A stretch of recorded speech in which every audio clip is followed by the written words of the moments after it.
দাম্পত্য ভাঙনে দায়ী কারণগুলোর মধ্যে একটি পরকীয়া। তারকাদের জীবনেও এমন ঘটনা ঘটতে দেখা যায়। তবে কিছু তারকার ব্যক্তি জীবনের গল্প কখনো কখনো হার মানায় সিনেমাকেও। টেলিভিশন জগতের জনপ্রিয় অভিনেত্রী জেনিফার উইনজেট ব্যক্তি জীবনে প্রচুর কঠিন সময়ের মুখোমুখি হয়েছেন তিনি। হাতে নাতে স্বামী করণ সিং গ্রোভারকে অন্য এক নারীর সঙ্গে ধরেছেন এই অভিনেত্রী। বছর ঘুরতে না ঘুরতেই ভেঙে গেছে তার সাজানো সংসার, যেখানে তার সৌন্দর্য নিয়েও চর্চার শেষ নেই। কাজও করেছেন বিখ্যাত বহু সিরিয়ালে। তার এমন দশায় হতাশ হয়েছেন অনুরাগীরা। স্যান্ডেলিনা সো রূপচর্চায় আভিজাত্য।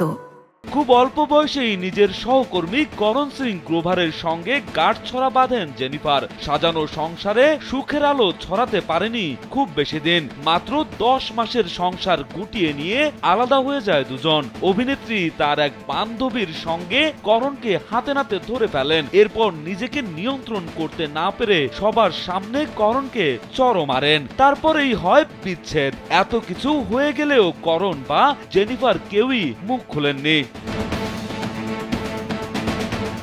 সংসার ভাঙার শোক নিয়ে এখনো একা আছেন জেনিফার। তবে তার সঙ্গে বিচ্ছেদের পর আরো 3 বার বিয়ে করেছিলেন করণ। সে সংসারেও টিকতে পারেননি ছোট পর্দার এই অভিনেতা। তবে এরপর সম্পর্কে জড়ান অভিনেত্রী বিপাশা বসুর সঙ্গে। বিয়ে করেন তারা। বর্তমানে একটি কন্যা সন্তান সহ সুখেই আছেন এই দম্পতি।